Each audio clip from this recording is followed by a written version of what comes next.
Krishnan Waterloo സ്ട്രീറ്റിലെ Sreekrishna ടെമ്പിളിൽ പോകണമെന്ന് വളരെ നാളായി ആഗ്രഹിച്ചിരുന്നതാണ്. ആദ്യത്തെ പ്രാവശ്യം ഒരു കൂട്ടുകാരി കൊണ്ട് പരിചയപ്പെടുത്തി തന്നു.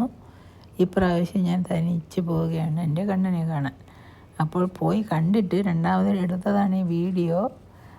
ഇന്ന് പതിവ് പോലെ കണ്ണന് വലിയ ഒരുക്കങ്ങളും ആഡംബരങ്ങളും ഒന്നും ഇല്ലായിരുന്നു. ശാന്തമായിട്ട് ഞാൻ ചെന്നതും അല്പം താമസിച്ചാണ്. എനിക്ക് കണ്ണനെ കണ്ടാൽ മതി, ആഡംബരങ്ങൾ കാണണ്ട. കണ്ണൻ തന്നെ ഒരു നിറമല്ലേ. അപ്പോൾ കണ്ണനെ കണ്ടപ്പോൾ വീഡിയോ ഒന്നും അധികം എടുക്കാൻ തോന്നിയില്ല. അങ്ങനെ ഭക്തിയിൽ മുഴുകി അവിടെയൊക്കെ കുറച്ച് സമയം നിന്നു. അവിടെ ഇരുന്നു കുറച്ച് നേരം. അത് കഴിഞ്ഞിട്ട് ശാന്തി കിട്ടി, സ്നേഹം കിട്ടി. അത് കഴിഞ്ഞിട്ട് വെളിയിലിറങ്ങി. പിന്നെയാണ് എനിക്ക് ബോധം വന്നത്, ഒന്ന് വീഡിയോ ഒക്കെ എടുത്താലും എന്താണെന്ന് വിചാരിച്ച്. അടുത്ത് തന്നെ ഒരു ചൈനീസ് ടെമ്പിളാണ്, ബുദ്ധിസ്റ്റാണ്. അപ്പോൾ ഈ രണ്ട് അമ്പലങ്ങളും തമ്മിൽ വലിയ സൗഹൃദത്തിലാണ്. കാര്യം എങ്ങനെയാണെന്ന് വെച്ചാൽ ഇവിടെ എല്ലാവരും സൗഹൃദം തന്നെ. എന്നാൽ ഈ രണ്ട് അമ്പലങ്ങളിൽ വെച്ചാൽ ഒരു അമ്പലത്തിൽ പോയിട്ട് മറ്റമ്പലത്തിൽ പോവും. ഈ ശ്രീകൃഷ്ണനെ കണ്ടിട്ട് ബുദ്ധനെ കാണാൻ പോകും. ബുദ്ധനെ കാണുന്നവർ ഈ ശ്രീകൃഷ്ണ ടെമ്പിളിൻ്റെ മുമ്പിൽ വന്ന് അവിടെയും തിരിയൊക്കെ വെളിയിൽ കൊളുത്തി വയ്ക്കും.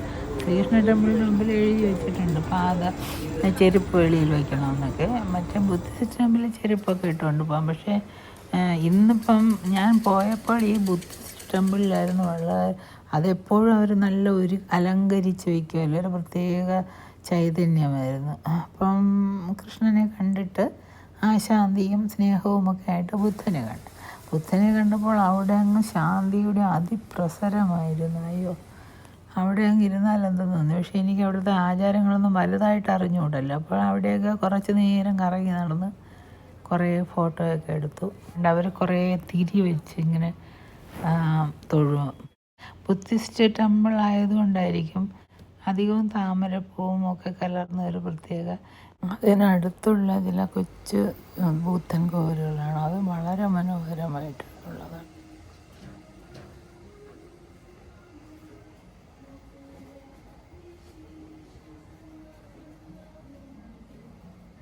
അവിടെ നമുക്ക് എത്ര നേരം വേണമെങ്കിലും നിന്ന് പ്രാർത്ഥിക്കാം. ഞാൻ കുറച്ച് നേരം നിന്ന് പ്രാർത്ഥിച്ചു.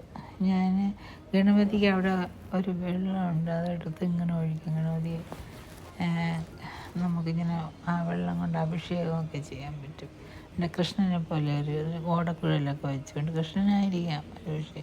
ഗണപതി ഉണ്ട് അവിടെ. ഇത് ഗണപതിയാണ്. അതിവിടെ ഒരു സ്ത്രീ വന്ന് പിന്നെ വെള്ളം കൊണ്ട് അഭിഷേകം ചെയ്യണം. അവർക്ക് വെള്ളം കോരി അതിലൊഴിക്കാം. ഒഴിച്ച് പ്രാർത്ഥിക്കും, കുളിപ്പിച്ച് പ്രാർത്ഥിക്കുന്നതാണ്.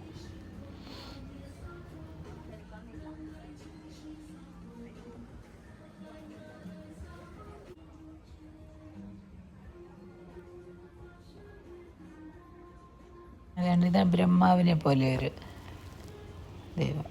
ഇത് ലാഫിംഗ് ബുദ്ധ.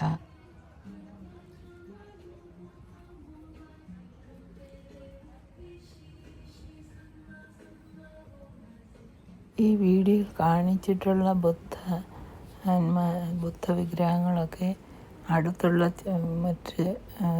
മറ്റ് ചില ബുദ്ധൻ ക്ഷേത്രങ്ങളാണ്.